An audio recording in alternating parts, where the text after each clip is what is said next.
ఆవేదన కలిగే భాగమే దైవ స్వభావము. దేవుని వాక్యమును అక్షయ బీజము మనలో ప్రవేశించింది. దాని ప్రభావమే మనలో ఆ ఫీల్ అయ్యేటువంటి పార్ట్. ఏ ఫీలింగ్ లేదనుకో, పాపం చేసి కూడా ఏ ఫీలింగ్ లేదనుకో, అసలు దేవ స్వభావం అనేది మనలోకి రాలా. ఏదన్నా మనలో ఫీలింగ్ కలుగుతుందనుకో తప్పు జరిగినప్పుడు, దేవ స్వభావము మనలో పనిచేస్తున్నట్టు. బాప్తిస్మం పొందక మునుపు మనలో ఉన్నదంతా పాప స్వభావమే. బాప్తిస్మం పొందినాక మన బాడీ రెండుగా విడిపోయింది. ఒకటి దేవ స్వభావం, రెండు పాప స్వభావం.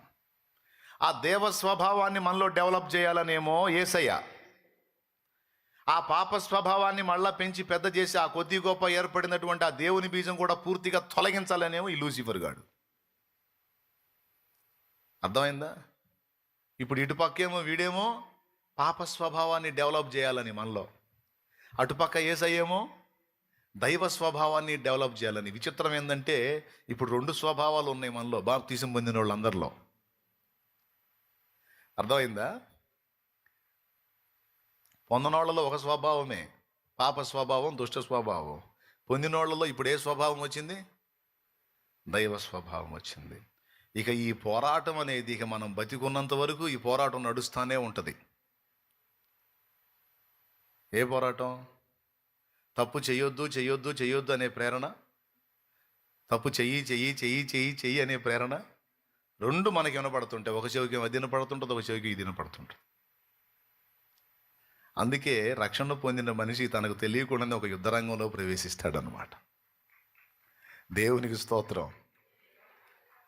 అంతకుముందు దేవుని స్వభావం ప్రవేశించాల, అచ్చంగా దుష్ట స్వభావమే. కాబట్టి ఎంతంత చేసి కూడా ఇంత ఫీలింగ్ లేకుండా తిరిగేసాం. పెద్ద పెద్ద చేసి కూడా ఇంత ఫీలింగ్ లేకుండా తిరిగేసాం. ఎప్పుడైతే యేసయ్య వాక్యం వినబడిందో, మారు మనసు కావాలనిపించిందో, బాప్తీసం కావాలనిపించిందో, రక్షణ పొందాలనుకుని పొందామో, ఇక మనలోకి ఏం ప్రవేశించింది? అప్పటిదాకా ఉన్న దుష్ట ప్రభావం, దుష్ట స్వభావంలోకి ఇప్పుడు దైవ స్వభావం ఎంటర్ అయింది. ఇప్పుడు ఫైటింగ్ స్టార్ట్ అయింది.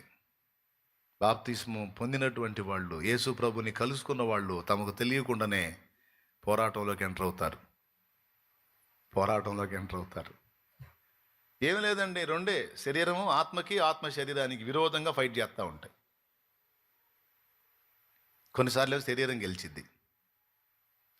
ఇప్పుడు నిష్కారణంగా నిన్ను తిడుతున్నాడు నీ భర్త, ఆత్మ అంటది సహించితివా, అతన్ని కూడా రక్షించుకుందువు, సహించు అంటది ఆత్మ. శరీరం అంటది మెత్తటోళ్ళని చూస్తే మొత్తబుద్ధి అయిద్దని ఈ దుర్మార్గుడు ఇష్టం వచ్చినట్టు పేలుతున్నాడు, ఇక లాభం లేదని చెప్పి ఇక విజృంభించని శరీరం అంటది. కొన్నిసార్లు శరీరమే గెలిచిద్ది. అది కొడుతున్నాడు అనుకో, ఒక దెబ్బ రెండు దెబ్బలు, ఎందుకు కొడుతున్నావు రా, అగు చెప్పు అనిగాడు. వెంటనే ఆత్మ అంటది, నువ్వు అరే అనొచ్చా, వాడిది అమ్మొచ్చా, మరి నన్ను పట్టుకొని అనొచ్చా? కొంతమందికి ఏమో ఆత్మ గెలిచిద్ది, దెబ్బతిని కూడా సహించగలుగుతారు. కొంతమంది సహనాన్ని కోల్పోయి శరీరానుసారులుగా రివర్స్ అయిపోతారు.